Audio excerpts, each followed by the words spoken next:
You're listening to the Bears Barroom Radio Network. This is Bears Hour Live with Draft Dr. Phil Atoshin, and it is intended for all audiences. Trubisky being rushed, throws to the end zone for Deion Sims.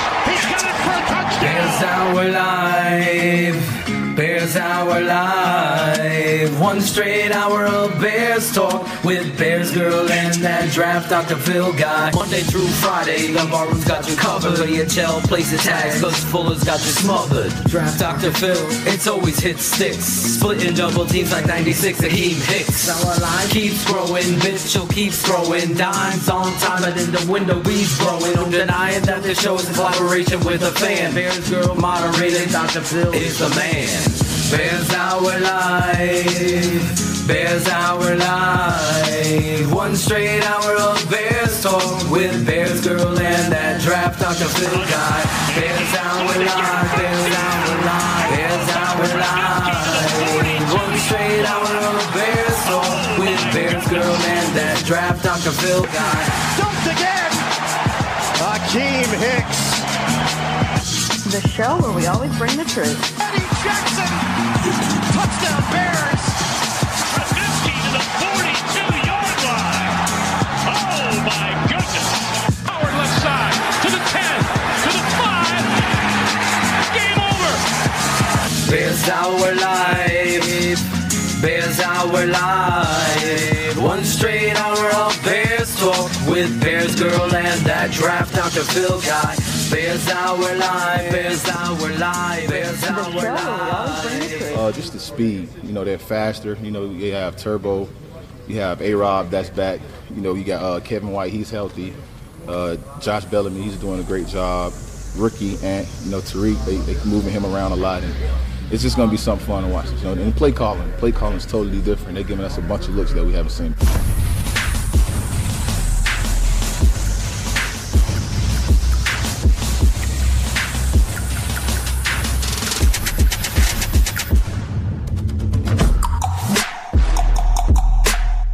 Hello, Bears fans. You just heard Bears safety Eddie Jackson talking about the changes he's seen with the offense so far in camp.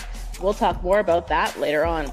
My name is Bears Girl, and we have an epic show lined up for you tonight, talking all things Bears training camp, which opened this past Saturday. You are listening to Bears Hour Live with Draft Dr. Phil.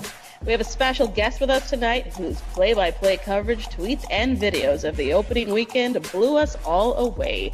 Joining us in a little while will be Greg Braggs Jr. We're going to cover his thoughts on how the players are looking at camp so far, discussing the criticisms already starting, talk about the rookie that is still unsigned, and of course, answer our barfly questions they've submitted on Twitter with the hashtag AskBHL.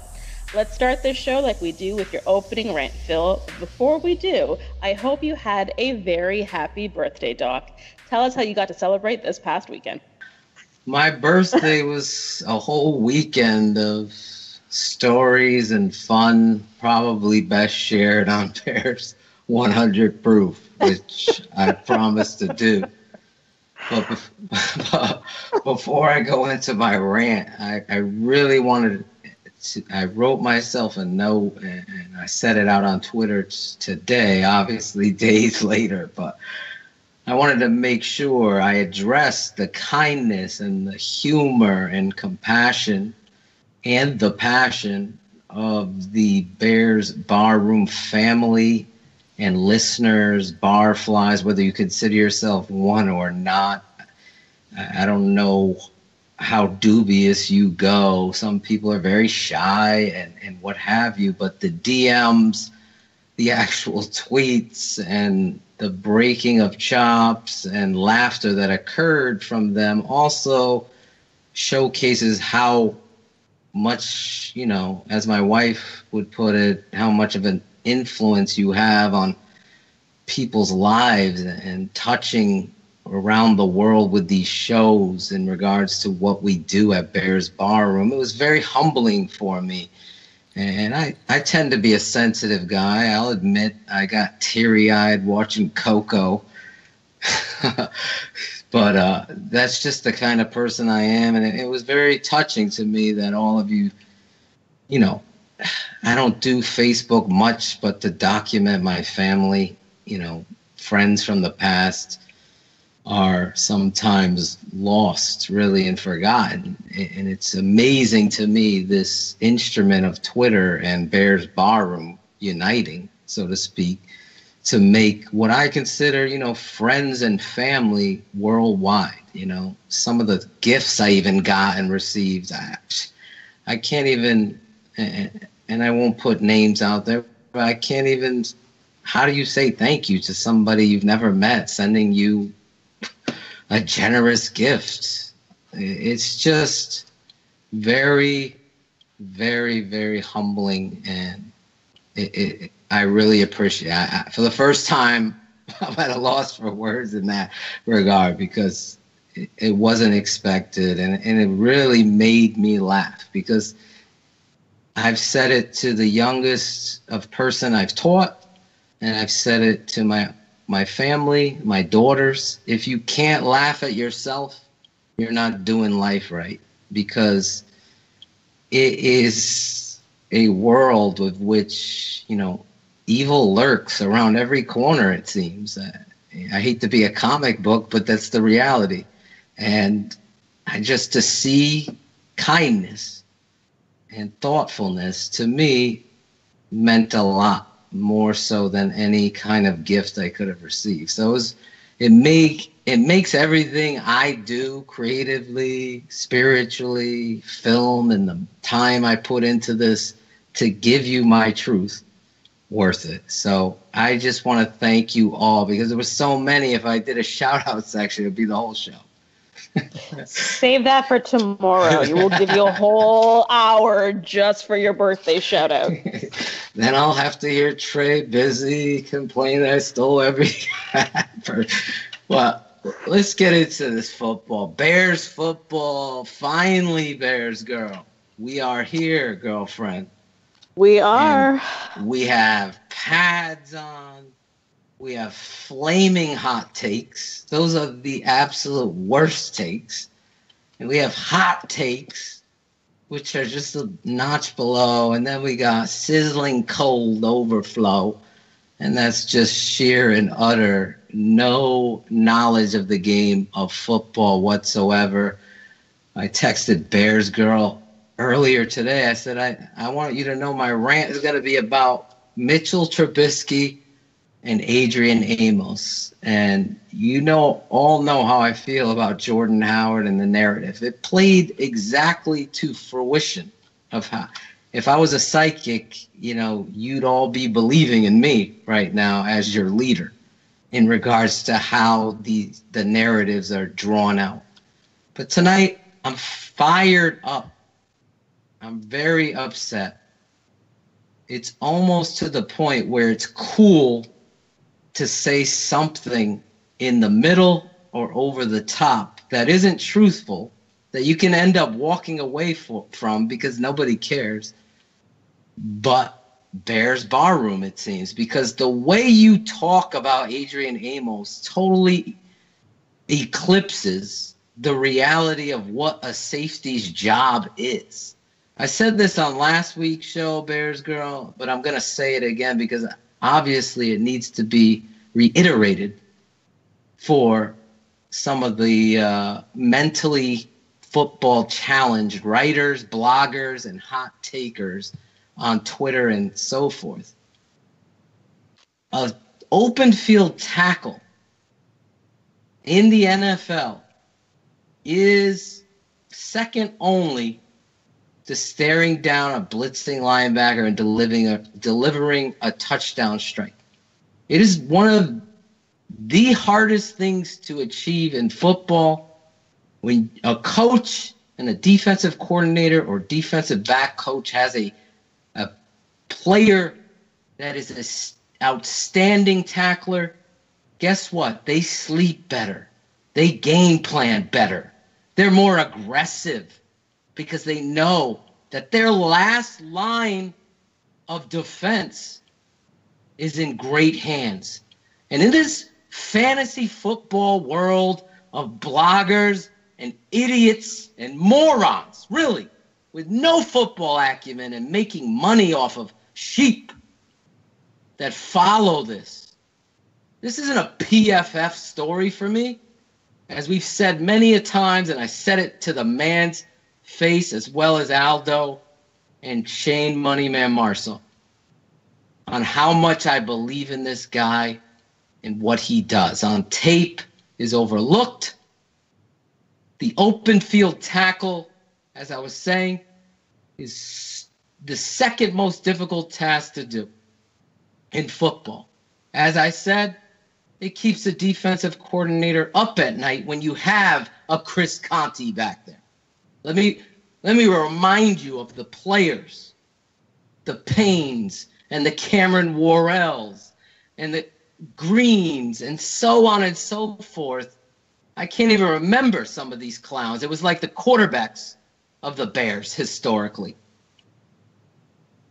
So when you get a young football player that battles adversity, overcomes a free agent veteran signing only to go out there and ball out when he's done nothing but ascend in his career, creates critical turnovers in key moments, and we're wondering and writing a story about a corner tipping it, and thus it was an easier interception that he returned 90-something yards for a touchdown. In what world are we doing this? They used to count how many almost interceptions Cutler threw, as if that was a story. This is a rampant disease, if you will, disease of football writing and narratives and championing themselves in a manner with which it is so utterly frustrating that for the first time in my life, I've seen one of my best friends said, I can't do it anymore. I can't fight this. It's so obnoxiously dumb that I can't fight this Adrian Amos bull. But I'm not going down without a fight because there's more. You want to know what? A stop on third down where Adrian Amos smells out a screen and the Packers running back has huge opportunity in the game to score, get a first down, change the whole field position. We talk about big plays, but guess who comes in an open field tackle? As I put it up, Adrian Amos sets up a 3rd and 1. Guess who makes the tackle on 3rd and 1? Adrian Amos. Guess who they wrote about in the story? It wasn't Adrian Amos because the Bears didn't win. And when you're not winning, it's easy to overlook positions like center and strong safety because they don't get the glory unless they are getting a turnover. And a turnover on 3rd down is just as good as a turnover interception. Those people can argue all they want and say everything they want, but when I watch the tape, it doesn't lie in regards to Amos's speed. Amos's ability to be a tone setter where other players on opposing teams want to know where he is because they don't want to get hit. This kid is the most explosive hitter in football. He is the most explosive. Quote me on it. Record this, bloggers, from whatever site you are. He is the most explosive hitter in football. Thus, he is known as an intimidator to opposing offenses. And when you have people thinking they're not moving fast, they're not catching that pass that normally they would. And then you add his ability to run the way he does. And tonight's guest on the show, Greg, keeping the Bears fan worldwide informed with video, gives me the opportunity to assess an Adrian Amos or a Kevin White or a Mitchell Trubisky. And when I look at this opportunity to see them in practice, because no offense, I think I know a few things about this game and how to coach defensive backs. Amos, on just one Twitter line from a newspaper reporter grabbing Greg's video and making a point about Prince Mukamura, failed to recognize the reason this deep pass by Mitchell Trubisky was knocked down was because of Adrian Amos and his ability to get depth and cover so much ground that he actually batted the football down. Now, again, the narrative is what they're going to want. So the last point I'm going to make about Adrian Amos is my most precious point. It's a question to the podcast listener or the person in the chat room, the barfly. I'm going to ask you a question now, and I want you to think about it. It might not take you very long, but it's the point and final end point to all the hate that a blogger who's never coached, never played a goddamn snap in their life, never strapped on a helmet, never understood what an open field tackle was, never understood how to put their body on the line in a critical situation. Never can they assess the mental processing that tackling and being in the right place because a coach has coached you up and you understand this game means. So my question, I want to know, what hurts on a Sunday, whether you're a fantasy football player like the Goon, or you're a blogger like the Blog? What hurts more? A guy getting a toss play and he runs into the end zone from 70 yards out because your strong safety arm tackled and completely whiffed? Or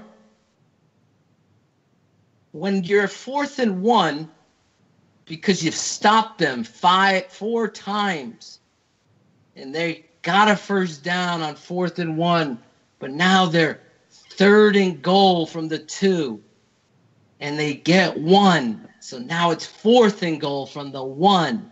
And all the while, this safety's coming up and filling his gaps, forcing other tacklers to make the play, or he's making the play. What hurts more?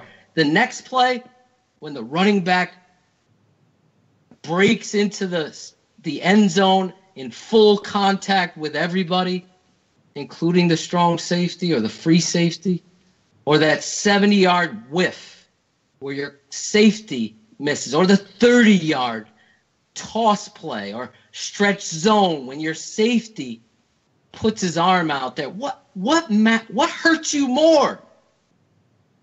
Because I'll tell you right now, folks, it's going to be easy for these guys to write a narrative and overlooked that safety that on 3rd and 3 shuts it down at the 50 instead of the safety on 3rd and 3 that whiffs.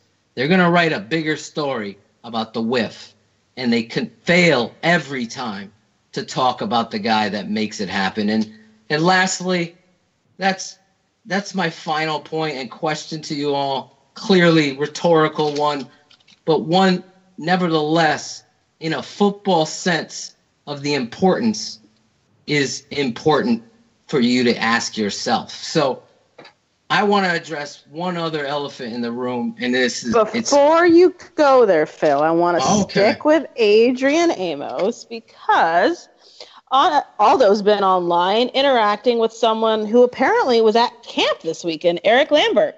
And the question asked of him was, which 5 or more safeties do you rank above Adrian Amos? And I'm going to be here all night reading these names, so I'll just run off a couple for you.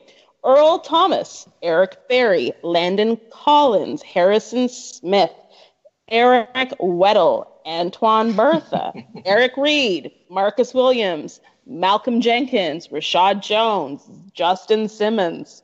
Want to react to that? You know, it's like a comical farce. And I hate to do this, but I don't know how it becomes ever present in the Chicago media and also these phonies. Again, what I said, didn't suit up, don't know, or hear. Anyone that's telling you what they heard instead of what they think? Anybody telling you they've watched the TV copy and not the tape, the All 22, which is available to every writer, every person listening to the show can be informed or learn about coaching or be a coach or go out. You all have the opportunity. But one thing the NFL does do well is they give you the coach's tape and the Game Pass if you pay for it. And correct me if I'm wrong, and I know I'm not answering the total question, but I think it is. I think Mr. Lambert hasn't been paying the Game Pass subscription, because if he had, he'd recognize someone like Reed doesn't even have a job. He'd recognize that some of these players have not ascended, aren't good on tape, and stats alone could prove that, since they're so stat scouty. But to me, I'm never going to lead you wrong. I will not lie to you. I haven't watched every LaMarcus Joyner tape. I have not even be here to say so. But I'm not putting that in the frame of this comparison. And to me, the play on the field with Amos is beyond good, and thus a rookie. It's so funny, BG, some of the bloggers, well, the rookie came in and he played well.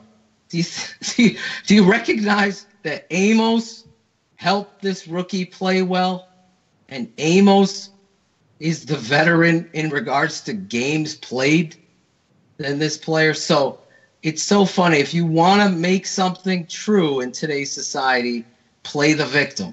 And the victim will tell you that, somebody else is better than, and there's 20 guys better, when truly on a losing football team, it's easy to lose this debate because they'll always point to the wins and losses. But this list that Mr. Lambert, who was at camp, came up with is atrocious. And it's really obviously something we'll tackle tomorrow, because I know our boy, the mailman, was going to have some views on it, as well as Aldo. But for me, the list it reeks of garbage and trash. And again, Chicago can't have nice things. You have Jordan Howard. I can't believe how this guy's treated. It's baffling to me. People I know that coach in the league, to say that he's just a guy is probably someone who's had 12 jobs in the league, and each year he gets fired, because that person doesn't know how to recognize talent, because it's just simple to me. It's same thing with Adrian Amos. You get a team, a history of safeties that are busts, can't play, can't tackle, can't do anything right, but they make an interception once every 5 games, and all of a sudden they're okay. No, that's not how that position works. You get Amos in here, and he stands out. He's being lauded. Now he's being a pun and a punchline by the Chicago media because he's the #1 ranked player on the Bears in Madden? Are you kidding me that you can't appreciate this football player? That, to me, is the negligence of the Chicago media, and you can't have nice things. It's got to be pointed out to you. And I'm not overhyping or stepping the family with which I work under, because we do it. We supply it. And we will ask these writers and bloggers on the show to defend this point, because it's terrible one. Adrian Amos is a top 5 safety in this league. I'll go to my deathbed seeing that on tape. It befuddles me that anybody would say otherwise. But clearly, the next guy, I know we're going long in the rant, but this is a padded practice, BG. We got the pads back on, and I am fired up because the negligence of the media continues. And this time, you go to the quarterback of the offense. Again, referencing our guest that's going to be on tonight, gives me and others around and the Barfly family the opportunity who can't afford to go to camp, who can't travel because they have a family to camp and see what's transpiring. Do you want to learn what's transpiring, guys? Barflies through the eyes of Hub Arkish? Or would you like to know what Shane Marsaw or myself or Aldo or Trey Busy, etc. saw on that? Ask yourselves that. And when you go to camp, I want to know what you saw. But Greg giving us the opportunity to assess, I have to say this. The narrative nationally, I first saw it this morning from Pro Football Talk about Mitch struggling. Mitch struggling. And I look at these videos and I'm seeing darts. Now, not just today. I'm talking about in the bad weather. Again, we're counting drops as incompletions. We're bloggers. We're writers. I spoke about this last week, the difference. They're writing a story that he's inaccurate. He's struggling with the deep ball. And he's struggling here. Let me say this. That ball to Kevin White, I tweeted it out over Greg's tweet. Thank you, Greg. He's coming.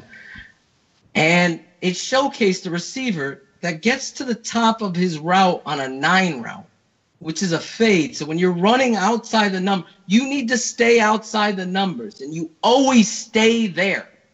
If you watch, the technique is when he bypasses the corner, the defender who apparently purposely let him go deep, something we'll get into tomorrow to counter Shane's point about opening night, throw it deep to White. Here's a point where I believe they're giving him a confidence boost. And this is what concerns me. You never bend your route back inside. You always stay outside the numbers when you press and get wide. Therefore, the ball is being anticipatory. It's an anticipatory pass of where you're going and supposed to be. The flight of the ball is perfectly thrown.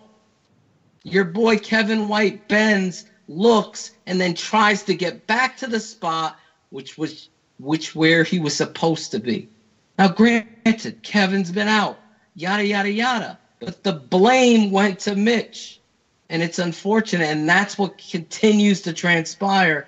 And when I look at these highlight videos that are being given to us by none other than barflies, for God's sake, I'm seeing an accurate NFL quarterback learning a new system, new terminology, and to be critical in a manner with which is negligent, like this, to run a story is so unfortunate because it's completely untrue.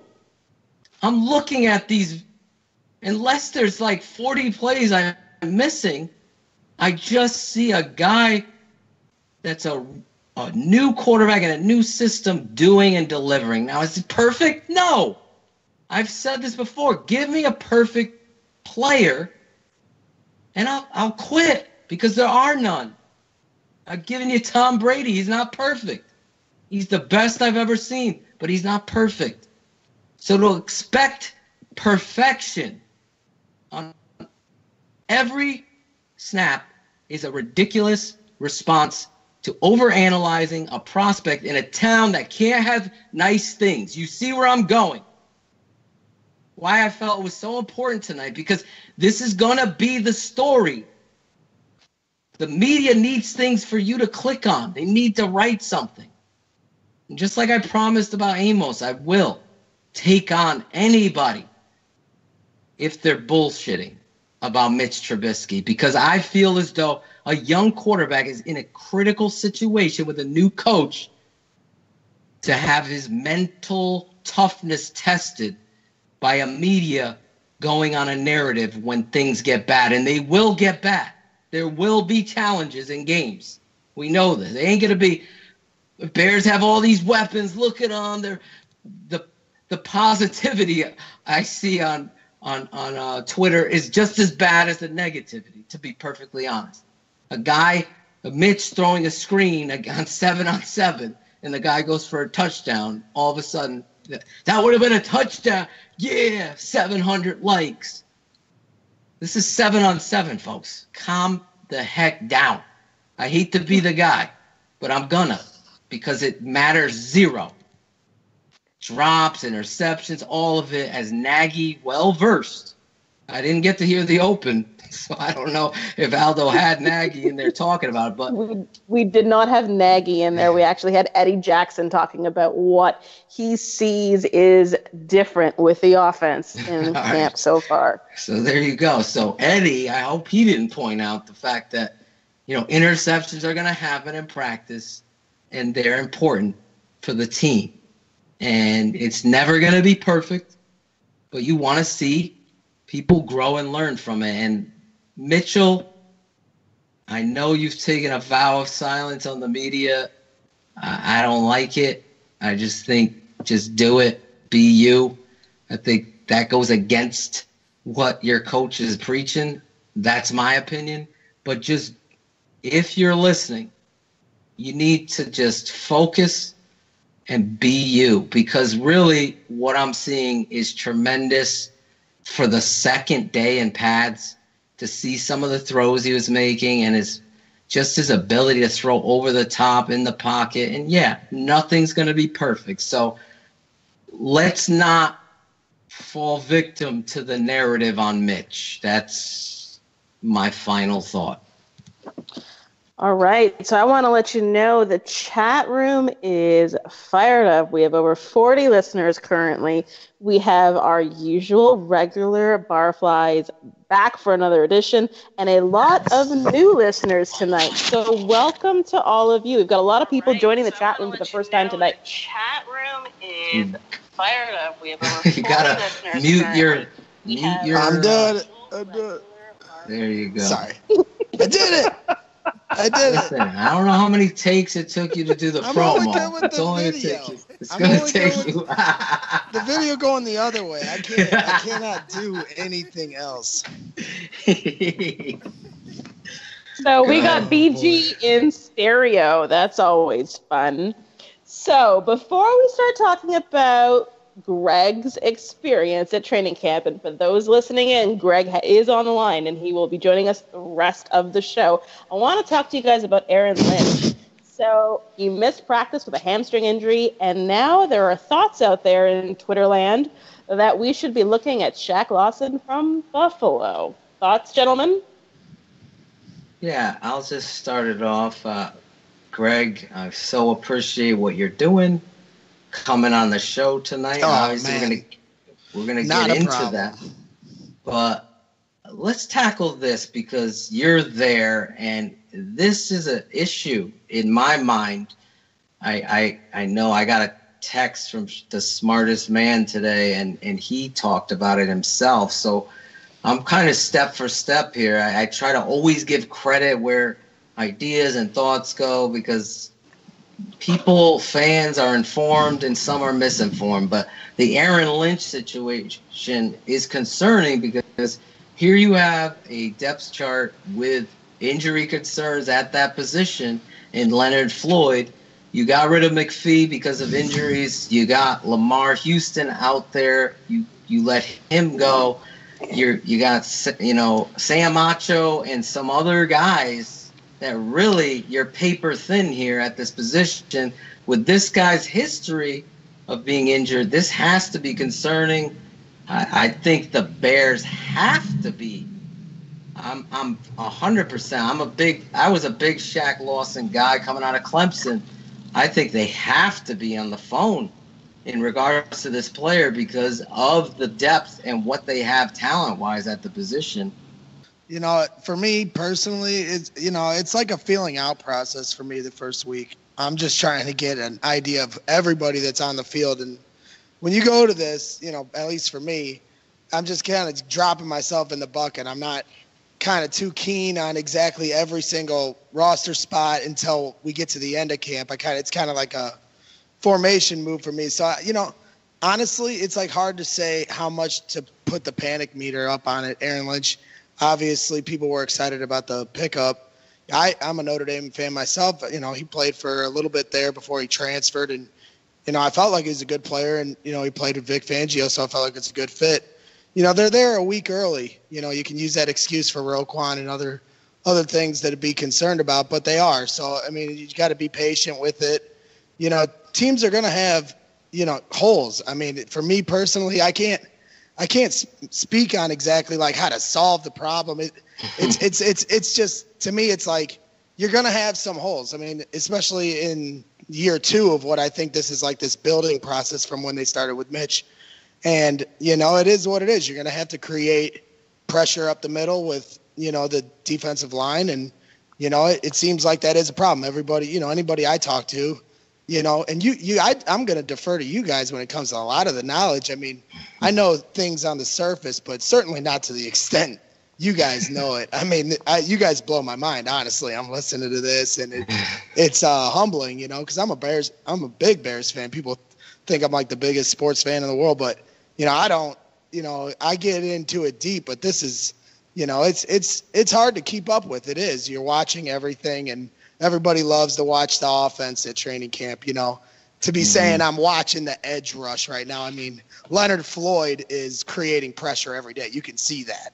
I mean, anybody with eyes can see Leonard Floyd getting in the backfield, so it's just hard to say at this point what the edge rusher that we're going to find to fill this hole on the team that everybody wants to have filled at this point. I mean, it'll just be interesting to see how it goes forward, Well, I don't want to be 0-6 if we don't have a rush, according to NBC. Yeah, I don't think that's going to be the problem, but I don't think they're going 0-6. But it is key. The start of the season is key to having a good year. So, and they have a tough first game, and you want that pass rush right out the gate if you want to beat the Packers. So, I mean, I get it, but, for me personally, it's like I'm going to watch this stuff and then at camp and try to gather everything I can. But honestly, I've grown up watching so much games on TV. I honestly got to see them on TV one time before I can even be like, all right, this, you know what I mean? It's just more organized that way in my mind. I mean, when you're out there, everybody's just running around. Some guys have the same numbers, and you're just trying to keep up, guys. Right, I mean, every time a play happens, you're looking at the depth chart twice. You're like trying to make sure, because I mean, so many new faces in and out. Guys change numbers some years. It's like, it's just a lot. I'm so crazed watching these DBs and wide receivers go to work that it's like, it's like one day at a time. You watch one group. If you go, like I do, it's like you can only take in so much in one day. There's a lot going on. You're making for those just tuning in, you're listening obviously to Draft Dr. Phil, and his guest tonight, we haven't actually introduced you yet, is Greg Braggs Jr., the man with the amazing video work who made us all feel like we were at camp with him this past weekend. And Greg, the smartest man in the bar room, is in the chat room tonight, and he agrees with you. He says you can't gauge pass rushers in practice. You got to get to live action in games to see. Well, I was going to make the point, and it's funny Shane made that, because Greg is making a great point about the confusion in regards to how much is going on positionally. So if you don't know what you're looking at, and as I drummed up, I don't know if you were able to hear the opening rant, Greg, but I talked about these bloggers and everyone having a narrative. Thus, if they do and they don't know how to properly analyze positions or technique or assignment or responsibility, then there's going to be issues in regards to the way they assess a player's talent, and that's natural. You're on the show talking the truth, and that's exactly what we preach here. I want to say Shane Marsaw, the smartest man again, made it a point. Why don't we got to get Greg on the show, because he's putting up the tape here that's giving, and I got to say this for the Barfly. I don't want to go away from Aaron Lynch just yet. I want to get back to that in a second, but I want to say this. As a coach, when I would coach, I always wanted to hire a guy that understood what I wanted to see on tape. And why do I say that? Because Greg's on the show tonight. Because he's giving me the angle to assess what I want to see from the play. And it's really something critical in analyzing talent as well as what is transpiring or what is being asked of the players on the offensive line, on the defensive line, where coverages go. The ability to get that angle, zoom in appropriately at the time when is a special trait. And when you popped up on my timeline, I was so grateful because I was able to gather opinions and put it towards what was going on Twitter with some of these writers. And it was the utter opposite of what I was seeing. It's so funny because of the friends that I do have that coach or in the league, and they see this stuff and live with it all the time. I asked one coach, I go, how do you do it? It's so wrong. You don't want to just grab the mic and be like, hey, Frank, learn the game. You know, I know Vic Fangio said do your research, but it really is true to that point of frustration because it's totally the opposite of it. You're doing a tremendous job, sir. I'm happy you're on Bears Hour Live with me and Bears Girl, as well as all the Barflies. I just want to get your opinion. Do you think, and I want the Barflies' opinion in the chat, do you think we need to trade for Shaq Lawson based on what you've seen out there and the concerns with Aaron Lynch? Yeah, I mean, I'm all for adding more pieces. That's for sure. I mean, it's, they're definitely, feel like on the cusp of something special. And if anything that's going to hold them back and you can prevent that before the season starts or throw as many things at the wall as you can, I mean, that just seems to stand to reason. I mean, there's going to be guys that come off other teams, depth charts that'll be a surprise cut at camp, and potentially that could be something that could fall into our lap, or like the names you guys are mentioning. That's absolutely something they need to do. So we got a ton of questions that came through the chat room and Ask BHL for both of you, specifically you, Greg, given that you were at camp and everyone is in love with your footage. The first question is, what are you using to film? That's been the question I've been receiving at least like 5 or 6 times the last 2 days. And I was telling my buddy, I was like, do I give up the secret sauce? I mean, I don't know. I don't know. Well, if you're talking to Phil about secret sauce, you're not getting the recipe. Well, and I told my buddy, I was like, honestly, I feel like because you just talked about the angles and what you want to see, I feel like truly I do. I mean, not to try to toot my own horn, but I truly feel like that's the secret sauce. I'll tell you, the camera I use is a Note 8 or Note 10, whatever, the newest Note. I get a note every time my notes fall apart, and I get a new one, and it's the brand new one. I never have had an iPhone, and because of that, I've always had Samsung Notes, and they always have had the best cameras. I knew Greg was my favorite. Greg is a barfly, and now Bears Girl favorite with the Samsung shout out. That took about 5 minutes. So, but yeah, so I mean, and this is just for me personally with the videoing, it's just been an evolution. I have always liked to capture the moment. I've always liked to be in the moment of all sports things. I, enjoy the Cubs, the Bears, the Bulls, and, all sorts of college and even high school in my area. Grow up in Northwest Indiana. They call it the region.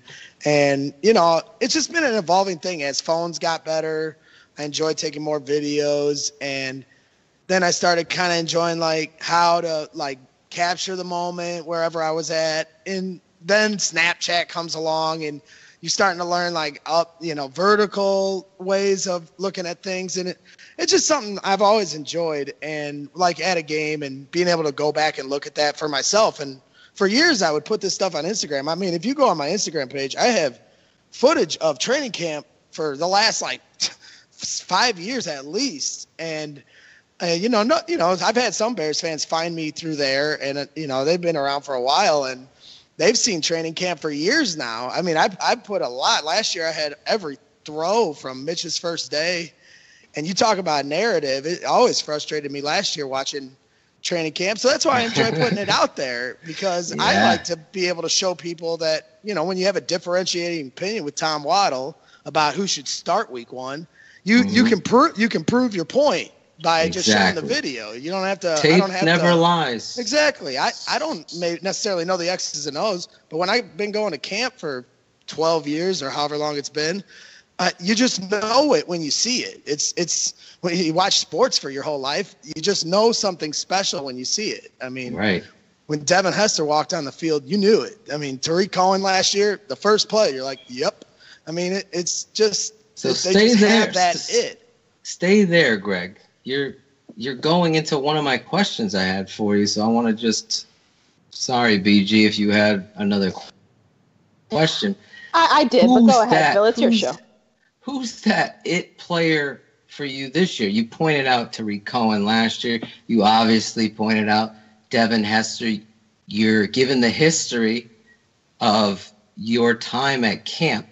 Again, I'll just say this about your ascension. This guy's one of my followers tweeted your video. And I'm like, who's this? And I see he's following me. So usually I'm a little pessimistic. I'm like, if someone's not following me, I don't give a crap what they're going to film. This guy's following me. I retweet it.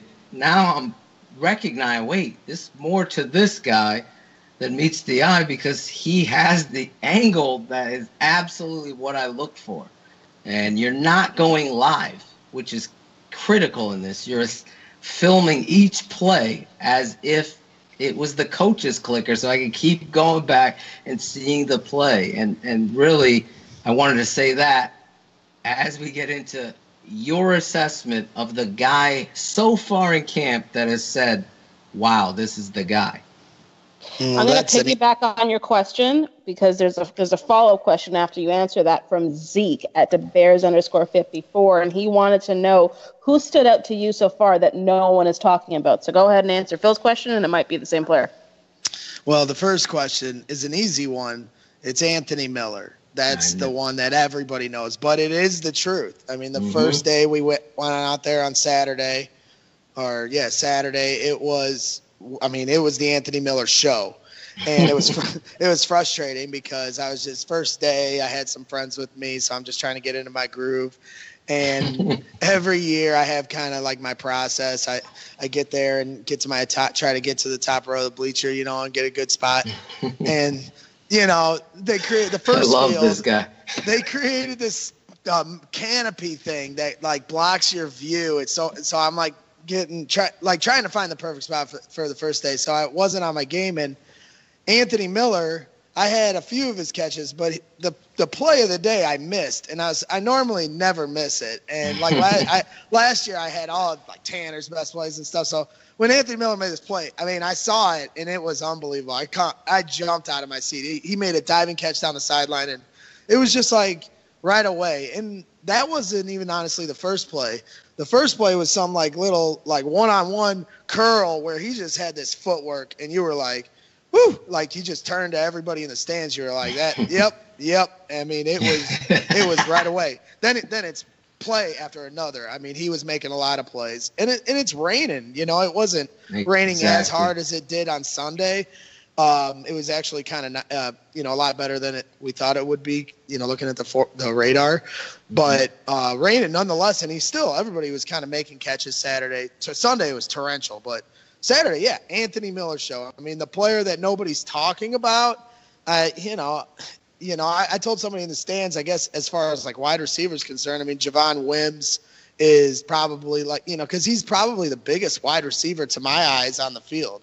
You know, so they've tried to put him in. They're throwing everybody in different ones, twos, and threes. You're seeing guys go with Mitch, and he's out there. They're throwing it to him, and it's like that's probably the guy as far as that offensively that no one's talking about. Defensively, everybody's talking about Tolliver the first day, And the interception he got, I missed because sometimes I'm, doing something, when it gets to the second or third string, trying to tweet or something like that. And that was frustrating because my buddy's like all over the Tolliver, telling me all over this stuff. And then he gets an interception. You're seeing like 12 of his family members running around with Tolliver shirts on. So everybody's real excited. And so you're like, okay, that's probably the one on defense. As far as the one nobody's talking about on defense, it's hard to say.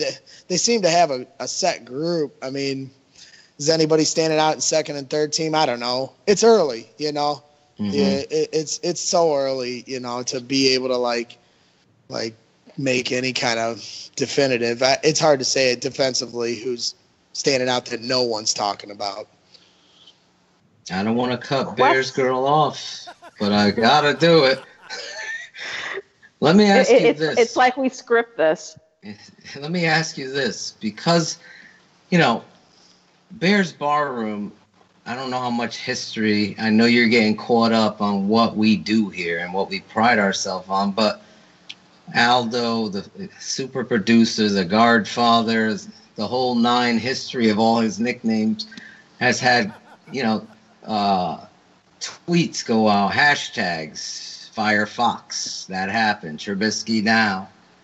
I know it happened a millisecond late, but it ended up happening. So I just want to, this whole change to Nagy. Now, you've been to all these camps. If you were with Hester, you saw Lovey's, you saw Tressman's.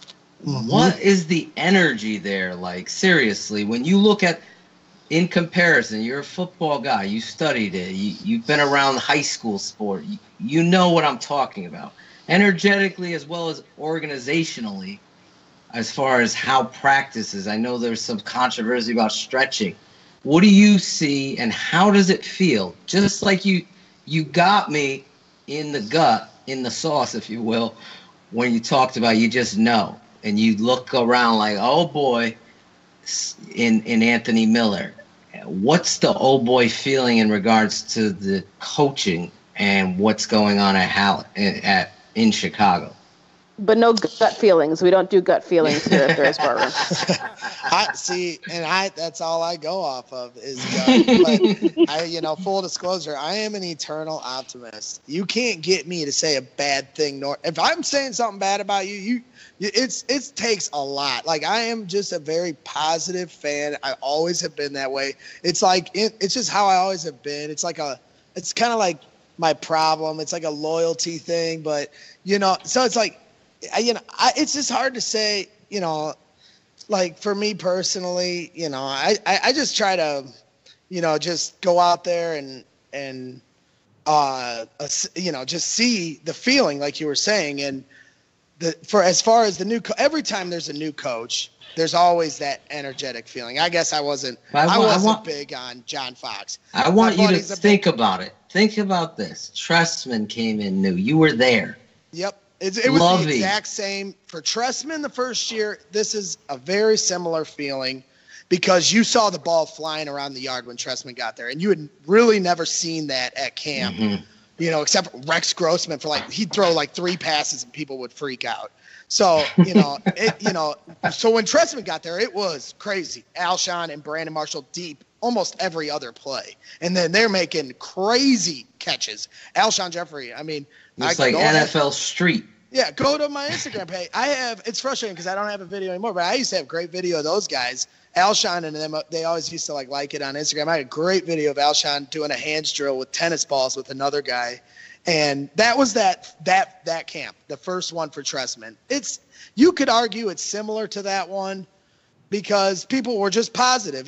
That's just how it is when you get a new coach. Now with John Fox, I wasn't positive. I thought he was past his time, and I didn't like his decision making with Denver, and when he was with the Panthers, me and my buddy would always butt heads because he's a big Panther fan. I didn't want him. So I wasn't all excited. Other people might have, just because we needed, sanity in the room, but I wasn't excited. I was like, can we move on from everything that I'm seeing in front of me? Everybody, half the team didn't like each other. Then the young kids are looking around like, who do we look at? It's like, So Yeah, you Trestman, could feel that though. You felt that. for sure. I mean, the second year Trestman rolls around, and then everybody's fighting. It was like, what is going on? It was crazy. And to me, it started. Some people feel strongly about Jay, but to me, it was starting with him. People, he needed to grab that team. He'd been here for so long. Everybody else, Urlacher and Tillman, all these guys are gone, and he needed to pull it all together. It just fell apart. And so I just don't think this is the same thing, because the Trestman era came in, and it was veterans that were about to walk out the door and some young kids trying to mix with these guys. This is the same excitable feeling, but it is, to me, a more of a perfect storm of what you're looking for, building a foundation. And they get to piggyback off of last year where they started that. Some people are calling this year one of everything, but to me, it started with Mitch, because last year's camp was exciting when Mitch would go out there at third string for the first 3 weeks and throw bombs. It was a joke. They're got Glennon and Sanchez taking all the snaps, and Mitch is the only one looking good out there. Mike Glennon throwing lollipops and stuff. It was embarrassing. I was like, come on, just put the kid in. I was screaming it.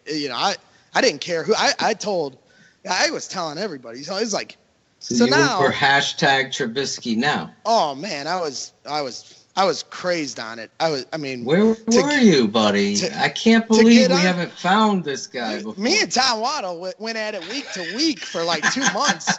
He was getting so frustrated, but it was the truth in my eyes. And he knows more football than me, obviously. So he's talking, how is he in the huddle, and can he read a playbook? I was like, I don't care if he can read a book. It's like he can't read a book. He's better than Mike Glennon. I'm telling you. Right. Do you guys want to just start? It was easy. Forward? So whatever. So now we're here, and they've got a whole year of the kids, those guys, Eddie Jackson, Tariq Cohen, Mitch Trubisky, Shaheen, if you want to throw him in there. That they started it, and now we're here. And they got to double down on that foundation and then add all this free agency. To me, it's more of a perfect storm of guys that are hungry. We don't got guys about to walk out the door. They're all in, and they're all fighting for positions, and they all are getting along. And it's that youth and energy and talent, and you can just see it. I mean, if you want to really compare it to anything, it's the Lovie Smith early. That first year when they surprised everybody, got to the playoffs. And then that next year you went to camp, you were like, ooh, this is a good team. And Devin Hester's out there sparking and getting everybody excited. I mean, I had never seen anybody get excited at camp for kickoff drills. And they were. It was, I'm not kidding you. It was like, what? But you could just see it. And now you got this with Anthony Miller and Tariq Cohen and, it's just a lot of guys that have a lot of swagger, and you add that with all this, free agents. Everybody's going to get excited about free agents, and then half the time they don't work out. But right now, Allen Robinson, Trey Burton, and Taylor Gabriel looks a lot nicer than we were like trying to figure out who's going to fill the depth chart last year. Top of the hour, and we still have plenty of content, so stick with us. Quick question for you, Greg. Given you've been going to camp now for several years and you are posting videos that our media members have been told to either take down or not post. We got Patrick Finley doing his infamous detailed cartoon drawings. Are you getting any static? Are you getting any response from the Bears? Have they attempted to get you to stop posting anything? Well, honestly, I'm surprised I haven't, and it makes me nervous. Like, because last year I've always put them on Instagram, but no one can really see that there the way you share things. My family and friends, and if you look at a hashtag, you'll see it. But here now, I've started to put things on Twitter in the last few years because that's my predominant medium I use now, and it spreads. Last year, I was putting up Tariq Cohen videos like crazy. I loved Tariq Cohen. I was pushing all his nicknames and putting up all his videos. And Tanner Gentry looked great out there. People will laugh at that, but he truly made some amazing plays at camp. It was fun to watch, you know. That's a question from Mark Dubai, actually. So he says, I've not seen much written about Tanner Gentry this week. I know it's very early days, but has he any chance of making the roster? So when you get a chance to answer that, let us know. Well, yeah, I can throw it in there now. It's, you know, I root for him because he's a good player, and you know, I wish he'd have had more opportunity last year.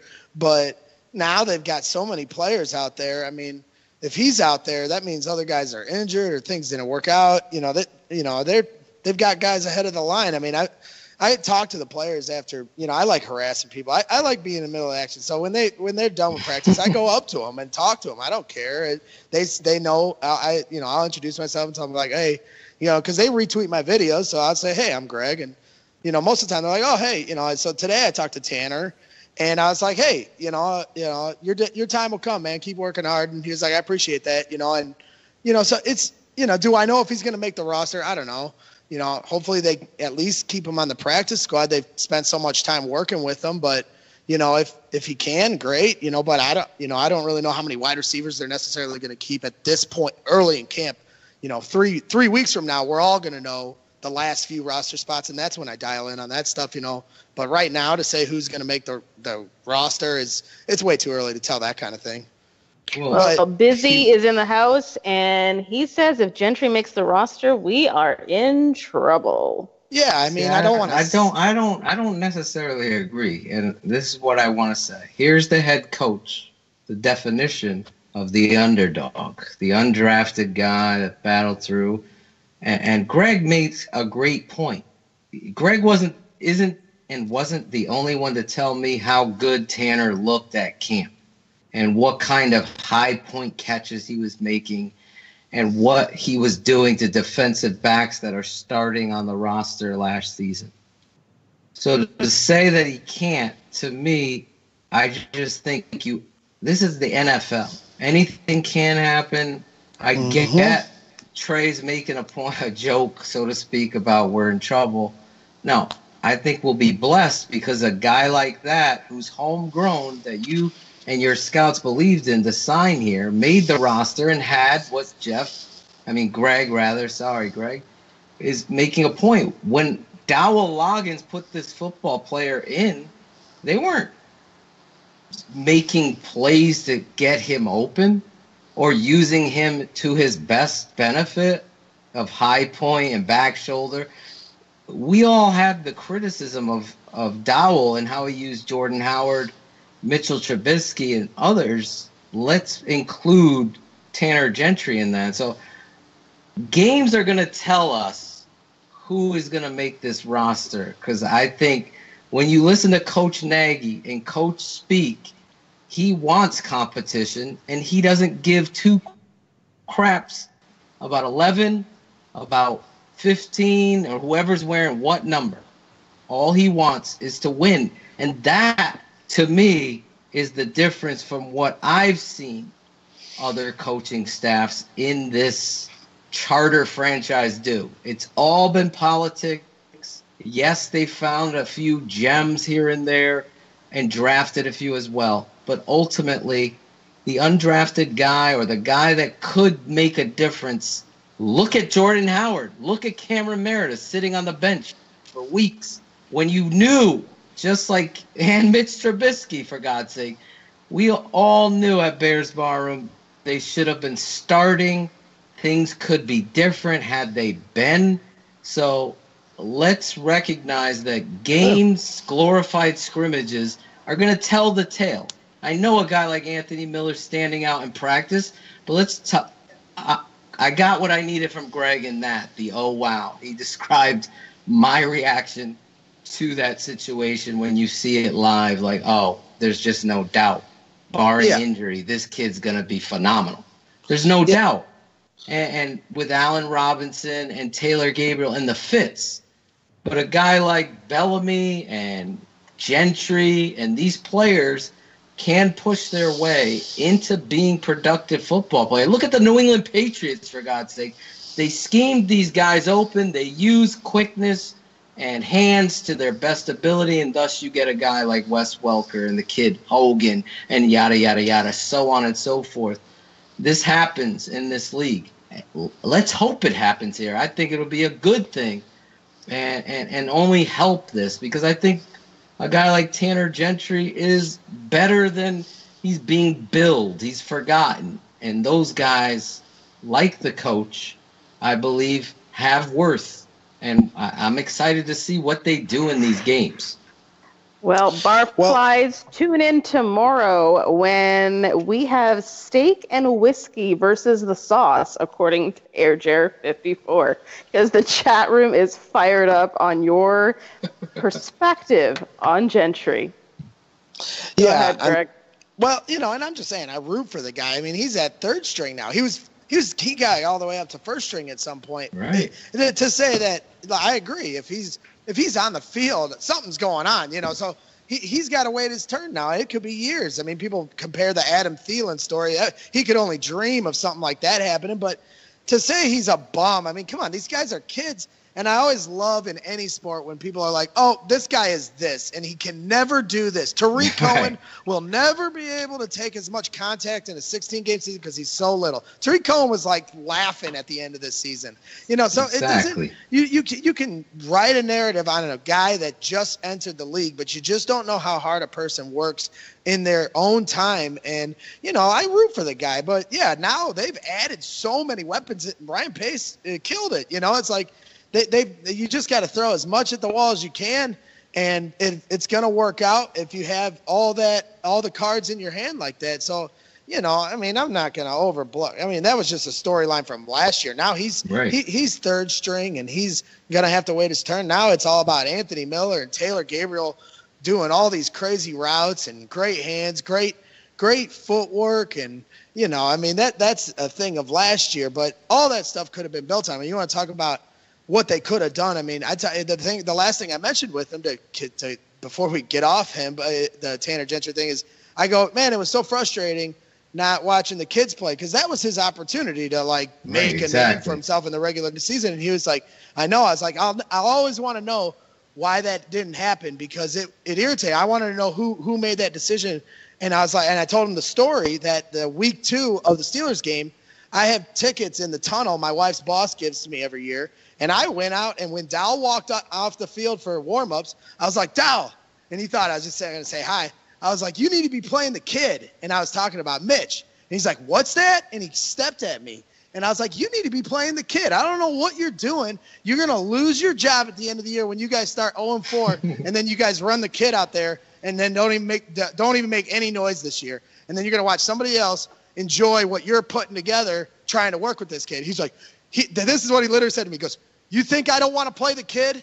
And I was like, whoa.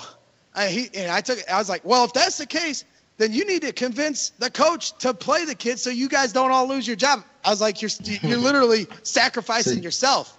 So you were the guy quoted in the paper, because I remember reading this story or hearing about this story somehow before. That it was on the Waddle, and I told it on the Waddle and Silver show after I did it, because before the game, I saw the owner, George McCaskey, and I had the same conversation with him, because I was trying to tell anybody that would listen. It was crazy to me. It was so frustrating. You sound like me. I could have cared less about the play. Don't tell me about playbooks. Put the kid out there. Everybody else plays their kids, and I wanted to see him. And Mitch is saying, I want to play. When you watch him out there, he was the only one that was a professional. And his favorite, you want to talk about, his favorite guys were Tariq and Tanner, and put all of them out there and let's see what they can do instead of the overplayed Mike Glennon. And, I don't want to bring it up, but because Kevin White's playing well, but Kevin White, he gets a roster spot over Tanner, and Tanner outplayed him every day at camp. He got the roster spot, and then he was hurt 2 days later. And then Tanner's like, whatever. They bring him back because nobody picked him up. Everybody's like worried they're going to lose him. And so now, whatever. It's just like, and it was funny. So Tanner today, he goes, Dow was so mad. So I was like, well, who was it, the ownership or coach? And he wouldn't tell me. So I was like, it was so funny now looking back, because it ended up working out as far as I'm concerned, the way the team has come together. Mm-hmm. And that was what my friend kept trying to remind me of last year, but I didn't care because all I ever want to see is the Bears win, or at least excite me on Sundays. So I was like, put the kid out there. I don't care. And, so now we're at this point. It's like, thank God. We just get to enjoy first-string talent that they're playing. There's no more excuses. And it's just exciting. Every day is like this competition that you haven't seen since like 2005, 2006, where it was like young but high pedigree. I mean, I'll tell you, the wide receivers and the DBs, man, it is so much fun watching these two units go at it, and they're barking at each other. It's awesome. It is. I will be shocked if they're not, exciting everybody every Sunday. I truly will be. So there are a couple more Ask BHL questions on different players that I want you guys to react to. Chris Armstrong at Chris Armstrong 1 had a couple of questions for us, and the first says, does Kevin White look like the player he was drafted to be? Does he still have the 4.3 speed? Yeah, every camp when he's healthy, he's out there, they're throwing to him. So this year, they're throwing to him again. Is he getting the most targets? I guess they have thrown to him quite a bit. He's making a ton of plays. He's had a few drops. One time he made a catch and the guy knocked it out after the catch. But, I guess the whole thing with Kevin is staying healthy. I can't predict whether or not he's going to stay healthy. You root for the guy because anybody that goes through that, it's got to be frustrating as a professional to spend your whole get to this point in your career and then you can't even stay on the field. People talk about the money they make, but I think he'd like to show what he can do. It'd be nice to have that for us. So, he is all over the place, making all sorts of plays, but that's no different from the years past. He has a high pedigree of talent. He's a first-round pick. He's a big guy, so they throw it to him, and he makes all sorts of catches. They don't tackle at camp anymore. 20 years ago, I didn't go to camp, but from what I hear, they used to, kill each other. They don't do that anymore. It's everybody standing up. Even on the days where they hit with pads, it's not like the games at all. They're hitting, but it's literally 75% with the linemen. No one's really going to the ground. If they do, there's scuffles. Because people take offense to that because they're trying to maintain for the regular seasons now. They're not trying to kill each other out here. So Kevin White can get open, and guys, they're able to get the ball downfield. So when you watch a play on my videos, a lot of time there'll be a sack that you would be like, oh, that normally would be a sack, but they get to resume the play downfield. And then Kevin White, so Kevin White, the play of the day, it was the play of the day. It was a great play. But you could argue that on that particular drill they were running that, he wouldn't have had that much time to throw it in the first place. That's why he got open. So it's like, is he going to show out in the regular season? And yeah, if he stays healthy, he should be able to contribute to being the number 4 behind Allen Robinson, Taylor Gabriel, and Anthony Miller. Get in line. Everyone's going to be getting touchdowns. It's going to be hard to get him as the number 4, number 5 receiver on this roster when Trey Burton and Tariq Cohen are also getting passes. I gotta say to Chris, it's always going to come back, especially with this coach, to scrimmages and what players do when the lights are on. And unfortunately in football, they're going to go out to Denver and have unified practices and get some individual time with other competition that are going to go live and what have you, like they did with the Patriots. But other than that, your best form of recognizing who gives you the best opportunity to win on Sundays are in the game. So to me, to Greg's point, they're not force feeding like you've seen in the past to try to make somebody something. And I really believe that Kevin White needs to have 3 quarters in the Hall of Fame game. He rotate him in and out. Obviously, he's not every snap, but he needs these live reps to get his confidence and him to play loose. Because like I said last week, I think he plays stiff. I think he's thinking too much instead of just playing the game. And that's going to really be what gets him on the 53 in my mind, because the hype is there. But again, we got to tap the brakes, because when an Adrian Amos coming full steam on a post route that you need to catch at 12, and Amos is going to hit you at 13 hard, you better pull it in when it hits your hands. Because if you consistently don't do it in games, you're playing politics by keeping these types of guys and losing or letting go of other players that would move the chains and make the sacrifice. So Kevin White, to me, is still a mystery. I want to see it in games. I'm pulling for him. He's going to be the guy I'm watching most in regards to it. So, smart man in the chat room, Shane Marsaw, is reminding us that this is the first time since 2015 that he's not coming off of a lower leg injury, and that itself will make the difference, and it's all up to Kevin. The barkeep is in the chat room as well and says, don't be surprised if Kevin White leads the Bears in reception yards. He's going for it. He's going. It's going to be a whiteout. I think that award will go to probably Taylor Gabriel.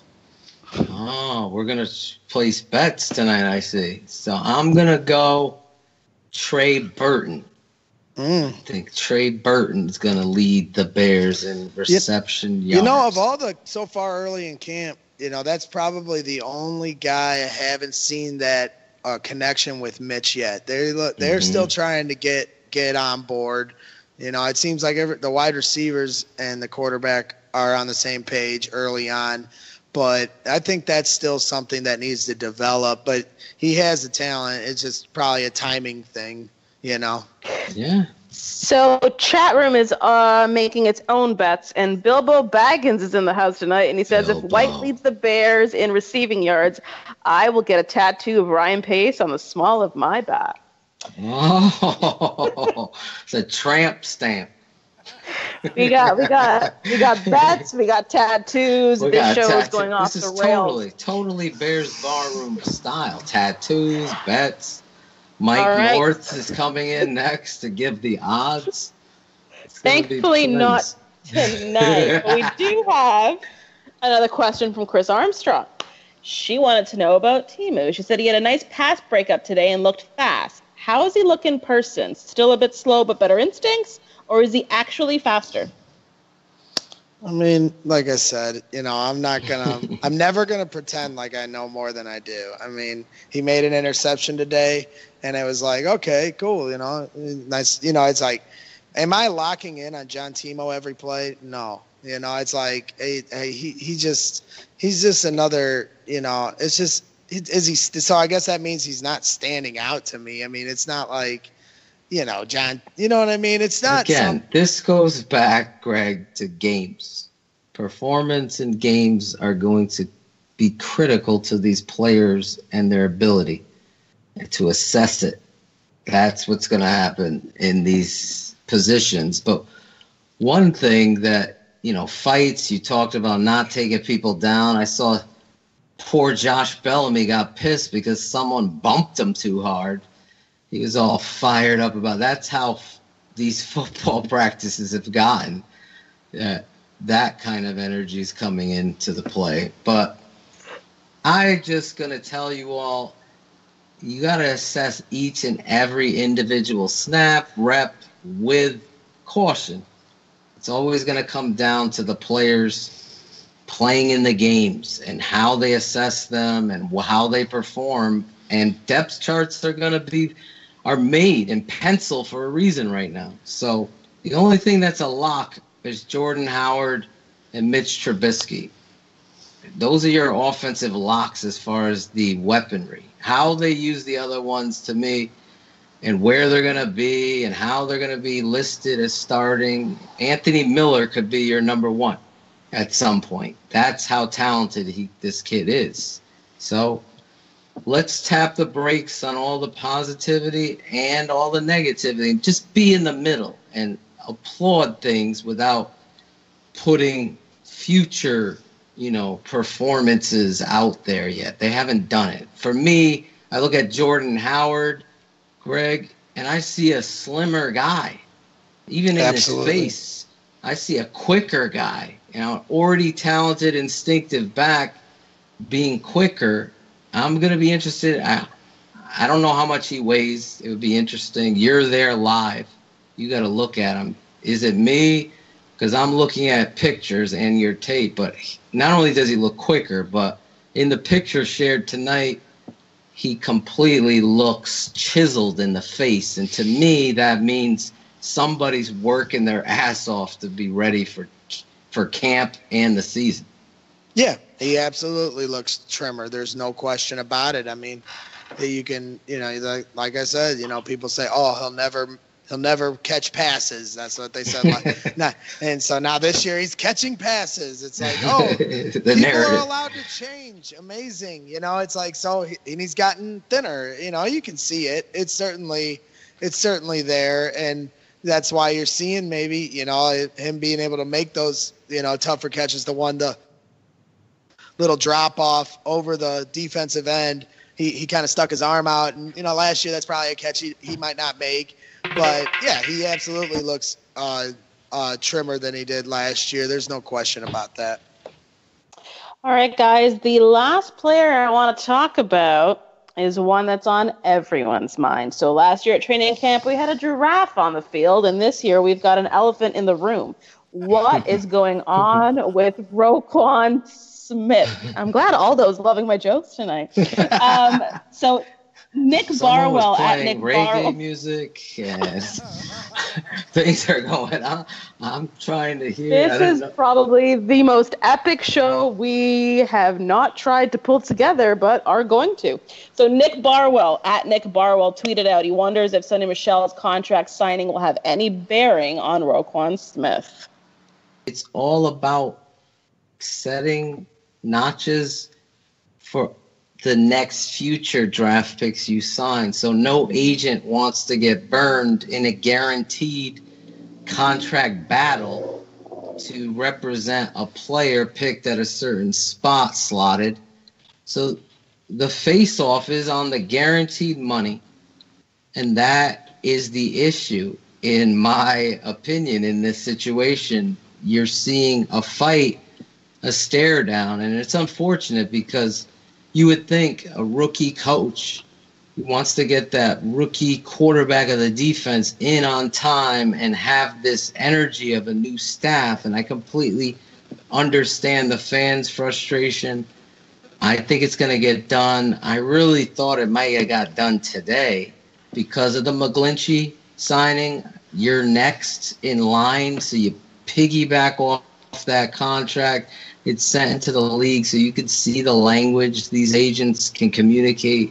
So I think this is going to happen sooner rather than later. And, I mean, I don't see why it can't. I think the Bears have to give a little bit to get this done based on the timing and what they're doing. I'm not worried, but I do think it's important to have any kind of distraction, and Nagy's handled it well. Just watching him in interviews, no news on that, and it keeps going. So I know it's frustrating because you want everybody there. You want your shiny new Christmas present there to play with. You don't want it out there, and you don't want to deal with that stupid. You want to deal with football questions, and unfortunately, I think the Bears need to give a little bit here, and I'll say this: why? You got $26 million in cap space right now. You can afford it. You also have a new coach, and you need everybody going forward. So I hope the Bears are listening, and I hope the Bears give a little to get a lot. That is my thinking in this regard, because I think Roquan Smith, and we haven't even gotten to talk about Danny Trevathan, BG, and his injury concern and all that. This football player is an important piece to the puzzle. Yes, he's a rookie, but I think most people understand how talented he is, and I just don't think, as Greg talked about, wow, and turning his head about Anthony Miller, I think once Roquan gets in there, there's going to be a lot of wows by Greg, because this kid is going to be something special in this philosophy of defense and what Fangio has to do with his middle backers. So I think it's going to get done. I'll worry if he's not here, admittedly, next week. So Absolutely. It seems like it probably should get done. It makes no sense that it would take any longer than the off day coming up to me. I mean, a guy, Yurko, was at training camp today doing their show, and he has a family member that works for the Georgia Bulldogs. So he actually was saying that he knew Roquan and saying that it was close and it was going to get done. And, he's like, it's not even a big deal. They're here a week early. So I completely agree. A week from now is when to panic after we get to the Hall of Fame game and this still isn't done. It's like, yeah, I mean, because, people are like, oh, what linebackers are standing out? Yeah, Roquan Smith is going to stand out, Right. That's what you're waiting for is somebody like that, or Danny Trevathan. When he's out there, you hear him. You hear when his pads hit another person's pads. You're definitely looking forward to that as a Bears fan. For him to get out there, but to panic after the third day when they're trying to slot these guys in and all that offsetting stuff. That just works itself out, Trey Busy in the chat room is reminding everyone that Josh Allen, Sam Darnold, and he thinks Denzel Ward aren't signed either yet. Yeah, exactly. It's all about getting these guys slotted in and it's a trickle-down effect after that. So, I'd imagine that's what's going to happen here. If it goes past that, then, everybody can start getting worried. I will say this. You don't want a Nick Bosa situation, that kind of dragging on into the season. It's completely different positions and what they're going to be asked to do. So that's why I'm saying, based on all of this, I think Greg's onto something in regards to the off day, getting something done there. But again, if it drags on, I don't care if Sam Darnold and these quarterbacks aren't in. You're a defensive player. You're picked 8th overall. You're slotted. If the Bears are giving a little to get you in, you need to conform and sign the deal and get yourself together to know that you need these reps because of the importance that you play at really a vital position in the Bears defense. And with Danny Trevathan, I agree with you totally. Guy could not believe the guy was on the field in camp last season based on the injury he had. And he played a whale of a season at that as well, better than I believe he ever played in watching him. So to not have him out there and see Kwiatkowski and Timu and these other guys, I'm excited about him in games, but I'm just saying Danny is another animal, and you got to get him back. I'm curious. I'm concerned about his injury. I don't know why he's been out as much. Yeah, it makes where no did this sense injury to me. come from? No one knew about it, so. I mean, how do you get a hamstring injury before you even show up to camp? He was practicing before in the OTAs and all that stuff, so it's like, it was surprising to hear that when it came in. You always feel like they take precautions with the veterans and stuff, and you try to chalk it up to that so you can feel better about it. But and then he hasn't practiced. Like, that's what I'm more concerned about. Like, come on, let's get Danny out there. But I wonder if any of the reporters asked Nagy. I'm totally blind to this. Like, they could have. Where did Danny? Are you concerned about Trevathan, and where did he get this injury? And if he answered it or not, I would be curious, because he seems to be a very forthcoming in information in regards to truth. So it would be interesting. Did he get hurt on a vacation? Did he get hurt stepping on the dog, falling down the stairs? I forget the Bronco that came in with that one. But Trey Busy is speculating that Fangio is probably just resting him because training camp is longer, and he will be ready to go. There you go, Trey. Appreciate you. I got some breaking news. I'm gonna steal my role out of 100 Proof. Source Egg is in the house, and he says, according to his inside sources, Roquan Smith will be signed sometime before the season starts, folks. Is that a gut feeling? Quite possibly. All right, gentlemen and listeners, we are back on Wednesday with a brand new 100 Proof. And while you are waiting for that epic episode, head over to bearsbarroom.com, where you can read 2 articles by Kevin Schroeder focusing on stories at a camp on the Bears' offense and defense, and a new joint article on Trubisky from Bearlissimo and the Tooch will be posted as well. I'm going to give Phil the chance to go first for his final thought, so Greg can actually have the final thought. Go ahead, Phil. Well, I just want to thank Greg, my final thought, for, giving the Bear fan the opportunity.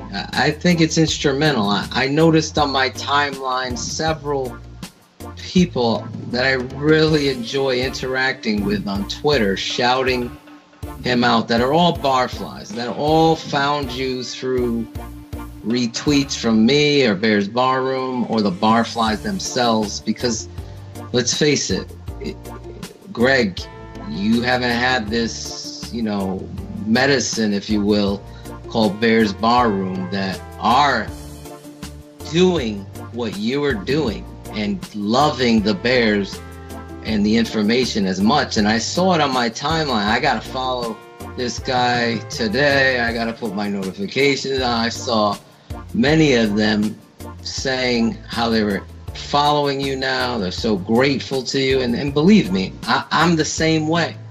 And I feel like you give the fan that, and this is a ball drop by the Chicago Bears, because if you're going to open practice to a public and you're small-minded enough to think worldwide, people in Scotland and England, some of the most passionate followers I have for this team, aren't going to want to be able to have a glimpse of their team.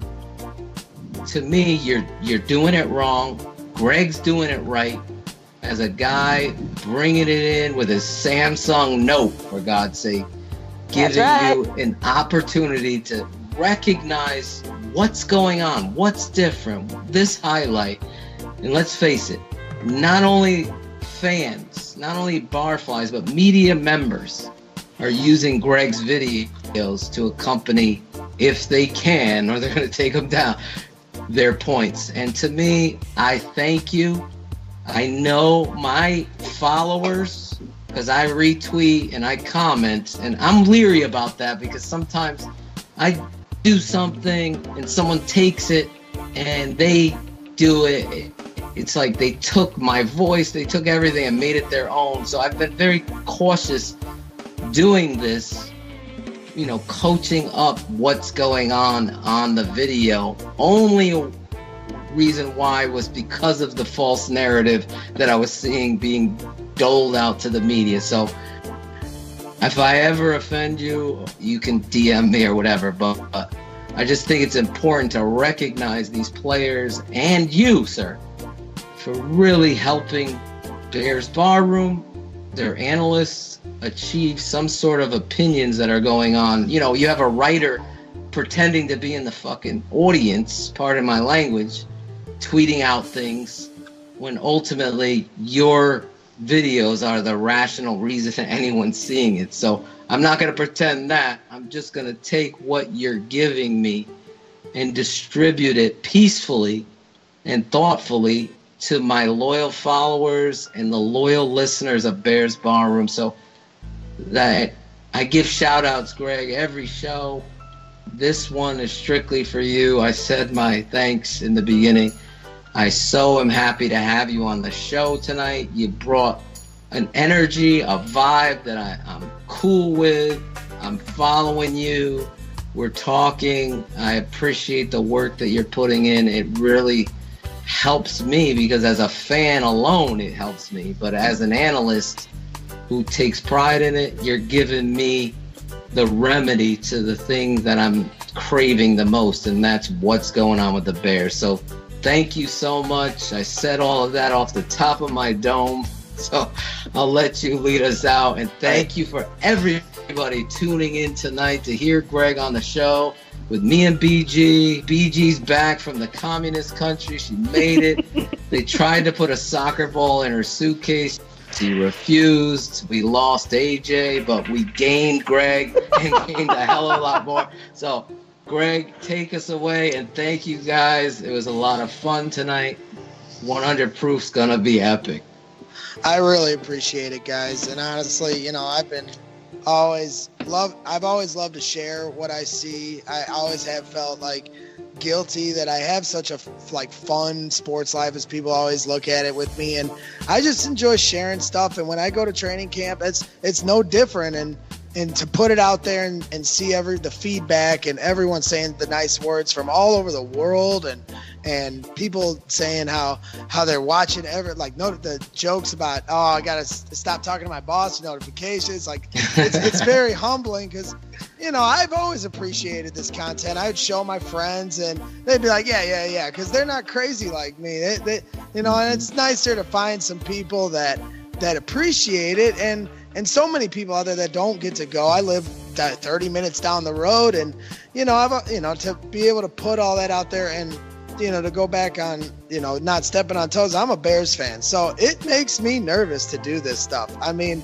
I like doing the big plays, and now it's turned into this just because, you know, all of a sudden now I decided to do more plays every year. It's more plays, and I've gotten better and better with the camera. And now I'm able to I know everything that's going on at camp. I know the steps, and so I've been sharing it, and I do get worried I'm going to get yelled at, I guess. But it hasn't come, and it's not like I hide from anybody. So, you know, I take pictures with all the team, talk to them. I mean, the social media guys for the Bears, I talk to them all the time, the group. And, you know, it's like I'm not just hiding, don't wear a hat with the media. Don't wear a Bears hat with the media. Don't wear your 25 jersey. I know it's not a Garrett Wolf jersey. Oh, yeah, he ruined that number for me. I really need a 25 to, show out here in the next coming years so I can stop hearing that when I'm at a tailgate. So I don't wear it all the time. But, man, when he got it, it was like, thanks, Garrett. I really appreciate that. But, you know, it's a gift from the wife. But, yeah, I just love to share it. And I love this guy. I'm happy that you guys get to see this stuff, truly. And we've missed you, Greg, because Bears Bar Room is right up your alley. Yeah, for sure, man. I definitely found something here. You found a family. I have a woman in Mexico crying tears of joy because you're giving her an opportunity to see her beloved Bears. And that's just one example. And if you could see it there, why can't someone who can't, like you said, live 30 minutes down the street, see it as well? It's a missed opportunity, but it's a great thing because we got you in our family now. You are a barfly. You are a part of us. We got to have you on again.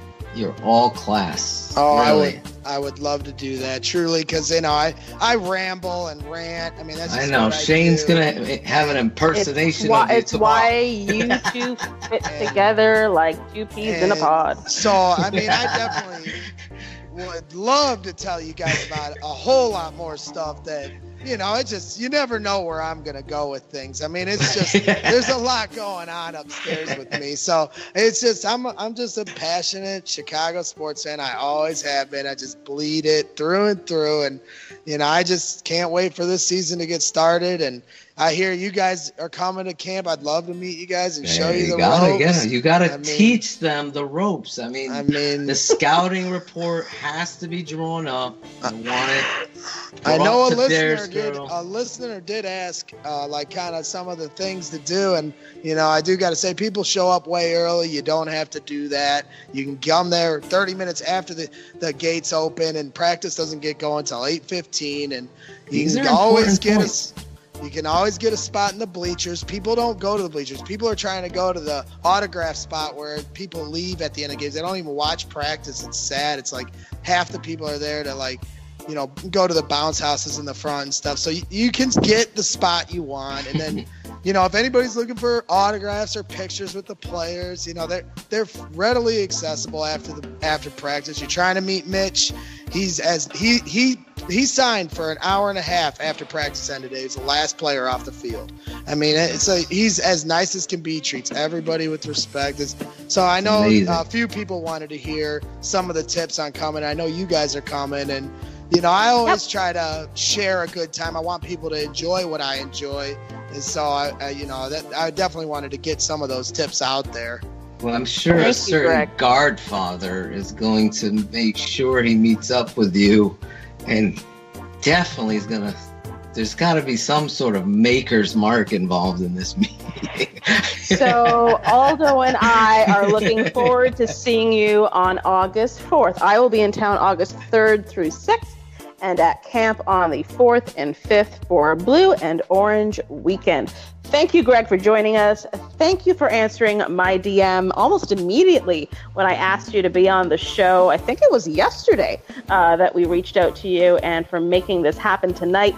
Most of our listeners know where to find you because they've been following you. But in the event that we catch a new listener on the podcast tomorrow, what is your Twitter handle? But you can find me at GBraggsJr., and you guys are more than welcome to have me on anytime. If you want at the end of camp to get another one, I'd be more than happy to. This has been a great thrill. It's nice to see some people that share the same passion I do. So, I just want to say thanks again, and it's been an honor. Honestly, you guys are fun to be with. Great. Well, thank you to our barflies. There are still over 30 of you in our chat room, keeping it alive tonight. We love interacting with you each and every show, and this is what some of you had to say. Trey Busy says, if you followed Bears Barroom throughout the draft process, there is no way in hell you are surprised by Anthony Miller's play. John Santucci says, I hope Miller's best games come against the Packers. Just sick of their receivers scoring on us. Michael G was in the house tonight, and he says, Anthony Miller is like an Odell Beckham, Antonio Brown hybrid. I am not even exaggerating. Bilbo Baggins says, the only thing that worries me is this pass rush at linebacker. Bears putting a load of stock in Irving and Acho. Ryan D'Onofrio was in the house, and he said, if Acho is starting next to Floyd, I'm going to be scared. And we also had Crank Fan, your loyal lover, Phil. He says it takes his wife less time to get ready than Phil to get to the point with that sweet voice. And we had a special breaking news. Starting to figure out who Crank Fan is now. Before she breaks these news, let me say. He's also using inappropriate emojis in the chat room that I can't share on this family show. So definitely a fan of yours. Greg, if you see this car, this sedan driving up, and it's all beat up because it's been in a lot of accidents and stuff, I need you to take the little guy out and show him how to focus his camera, get the right angles, and coach him up. Little Nicky. That'll be his name. We call him Nicky Pockets. So you got it. Teach him some technique out there. Oh, absolutely. So Trey Busy is letting us know that the roster cuts will be over by the time this show is over. And Bears Barroom is letting everyone know that we now have Bears 2 Hour Live. And you guys apparently are going to have a show all on your own. Don't need me. It's going to be Bears all day. So you guys have a great time with that one. Thank you all. This wraps up. I'm telling you, it's 11:45 Eastern, 10:45 Central. It is wrapping up this edition of Bears Hour Live. We'll see you all next week. Bye. Ciao. Arrivederci. Later. Northwest Indiana. Yeah, region. Shout out.